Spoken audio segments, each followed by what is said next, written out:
Hello everyone and welcome. Make a cup of your favorite drink and get comfortable because this is a wonderful time for news stories from Yellowcat. Send your own stories in the comments below and maybe they'll be in our new video. Engineers of Reddit. What's the most ridiculous idiot proofing you've had to add in your never-ending quest to combat stupid people? A paragraph in an owner's manual on not eating the broken glass from binoculars. We had a pedestrian bridge next to a bridge for vehicles separated by about a 3-foot gap. The bridges were about 20 foot high over the water. So many drunk pedestrians climbed over the rails and tried to jump between bridges and didn't make it that I was directed to design a safety net to hang between the two bridges. Wife is a civil engineer. The one that came to mind for her was that she had to add the specification of a construction contract that stated that workers would not drink the water that accumulated at the bottom of an excavation. I work on cars, so almost everything is designed around protecting people. My favorite is that we have to make the HVAC system louder and engine noise insulation worse because people will complain if they can't hear the systems running. We could make almost silent air ducts, but our warranty spend would go up. I work in facilities maintenance. Someone put in a ticket for a malfunctioned computer on wheels, and I found the power cord was frayed. Not my gear, so all I can really do is set it aside and have the biomed techs fix it. I put a zip tie through the holes in the prongs of the plug, put 2 nitrile gloves on the plug, zip tied the gloves in place, and wrapped up the gloves with duct tape. I got a sheet of printer paper and wrote "inoperative, do not use, do not plug in," and taped it to the monitor. Couple hours later, I get a ticket for another COW with frayed power cord sparking. It turned out to be the same cart, and one of the nurses cut the end of the gloves off, cut the zip tie in the end of the plug, and plugged it in, and it arced and tripped a breaker because of the frayed power cord. I'm a mechie intern. I walked in on my manager discussing a design with another engineer. All I heard was, "So the guys will probably use that as a hammer, so I made it out of this stronger material. When they're working, they will probably be throwing this small door open, so I used stronger hinges and added a stop." It's things like this that I really appreciate about my internship. I likely wouldn't have thought about that myself. Former combat engineer here, we built a 3 feet high fence across a minefield, including huge red warning triangles every 4 feet. Someone still stepped over it to go take a crap in the woods. They were carried out on a stretcher. Nothing is idiot-proof. I worked in a call center, and all of the PCs were slung on straps under the desks. I'd love to know which genius came up with that idea. So, people would be on the phone swinging back and forth in their chair and hit the power button. Then I'd get a ticket saying, "My modem keeps turning off." I disabled the power button from immediately shutting down the PC if you pressed it, but of course, they'd get into a position sometimes where it'd be held down long enough to override it. Solution? Duct tape and a bottle cap. Once we upgraded all the PCs to new ones, I took the time to remove these stupid straps and put the PCs behind the monitor out of reach instead.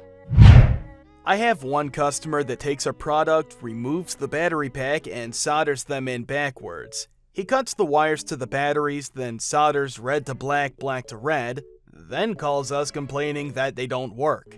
There is no idiot-proofing that I can think of at this point. I pretty much just admit defeat now. We can't pot them, they have replaceable AA batteries in them. They're off warranty. Every time they come back in, we bill them. They don't seem to mind. And I'm so used to this guy's shenanigans, they don't take long to fix. That first one though, it took me forever to figure out that the power lines were reversed. It just never occurred to me. It's just not something you'd suspect. I sent him an email after a half a dozen or so of these came in backwards, explained how red goes to red, black to black, with pictures. Only had one come in backwards after that. I've always wondered, what would happen if this guy ever needed to jump his car? I've designed Rev 2 of the product with this guy specifically in mind. They use a USB-C charge port and an Li-ion battery. No need to open it and swap AA batteries now. We'll see how he responds to that. The big question? Why? I have absolutely no idea what this dude is trying to accomplish. Your guess is as good as mine. Application engineer here. When handling a 3D laser scanner, it has to be placed and fixed on a stable tripod. A flat rail of a balcony is not a suitable substitute for it. And no, the insurance has not covered the total loss of the device after it fell from the 5th floor to the concrete pavement. My company had to borrow a piece of equipment for a job from another company we do work with. I was the one who had to go grab it from about 30 miles away. They took me aside and were basically like, "Jack, this instrument would cost us around $350,000 to replace. So don't effing drop it. Go straight there and come straight back. If you need gas, go before you pick it up in case someone breaks into your car or something dumb." My dumb A went and got it and brought it back. I didn't realize until recently that there's no way my car insurance would have covered it if I'd gotten into a wreck or something, and it would have been stupid easy to claim I was off the clock when it happened. I don't run those kind of errands anymore. Industrial designer here. You have no idea how many pointers I have to add to the products I make. Example. I had to add arrows to a product that had 2-piece that the client could put together and remove for cleanup. It was designed so that it could fit only into one position, and it was made very obvious which position that was. Think a larger shape and hole. No, I still had to put 2 arrows in case people couldn't tell the bigger bump could only fit in the bigger gap. I work for the utility company, mainly in the distribution of natural gas.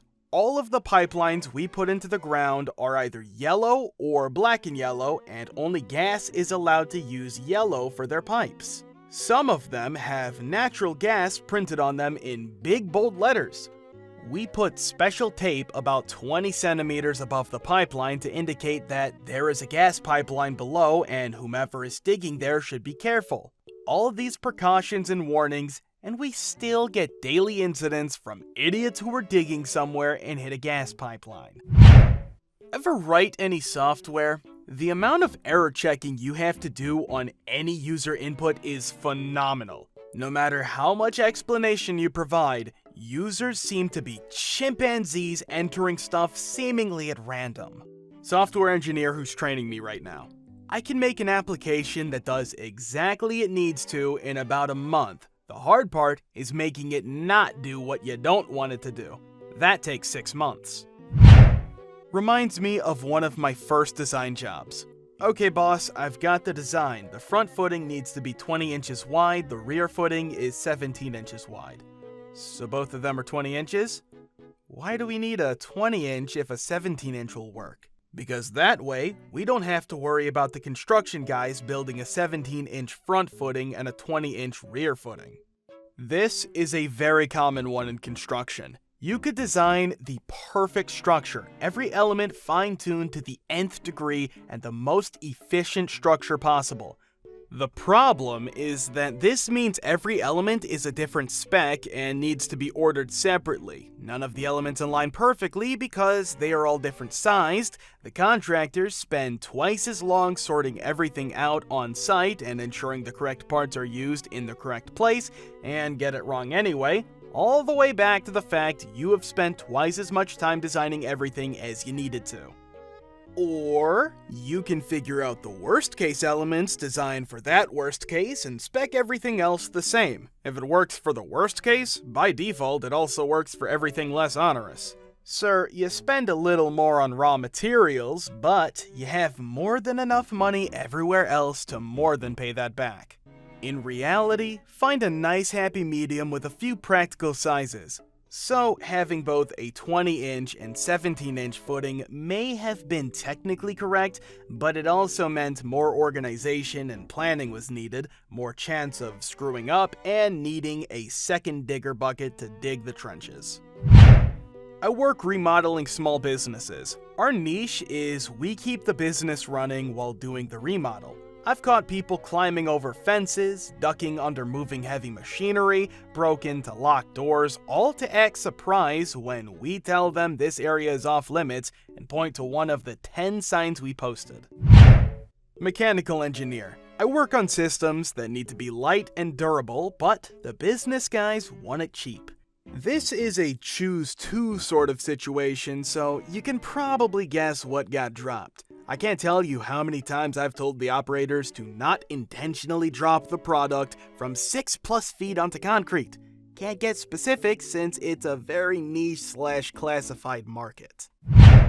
Years ago, I worked as a building engineer, glorified maintenance man, for an office building that had endless complaints about the AC/heater not working. The staff in the office would adjust the thermostat up and down all day, and then everyone else would complain it was too hot or too cold. It did not matter what kind of lock or cage I put on it, they would break and remove it within a day or two of a new one being installed. So I got a new thermostat with a remote sensor and installed it in my office with the remote sensor near where the old T-stat was, and I left the old T-stat in place with low voltage power so that it would appear to function. Then I let them change the temp on the old T-stat all they wanted while I programmed the real one in my office to our building standards. Poof! Just like that, the complaints were reduced by 90%. Engineering coworker always told the story of when he used to work support at one of the leading electronic lab equipment, e.g. oscilloscopes, companies. Engineers would call or email when a piece of hardware stopped working, and the initial support advice was to ask the engineer to check the polarity on the power cable, just in case it was plugged in incorrectly. Not my site, but a coworker's who gave us updates at our weekly oversight coordination meeting. Back in the summer of 2016, his construction site had a 60-foot pit on site which was being excavated safely per all industry regs. However, it did not have 24H lighting and there was minimal fencing around the edge. This was fine because they were only excavating during the day and access to upper edge was blocked off and controlled, and the whole site was properly controlled and fenced off. All obligatory safety measures necessary were in play and the laydown area was controlled. You know what else happened in the summer of 2016? Pokemon Go came out! There were 3 Pokestops on the site. He had to hire round-the-clock security so people wouldn't sneak onto the site in the middle of the night and die. Then it turns out people got clever and you had groups where like 4 people would run diversion for security while they gave all their phones to another person who would sneak onto the site in the middle of the night and run everyone's phone, so they had to hire more security to prevent this diversion tactic from working. Luckily, as everyone remembers, most people lost interest after a month and they stopped coming. When you're doing a risk plan, you think about schedule and budget. You don't think, what's my risk mitigation strategy for a breakout mobile game enticing idiots to accidentally dump their corpse on my worksite, and how much money should I set aside to manage it? Thank you for watching. Thank you for subscribing, the likes, and the comments. See you in the next video.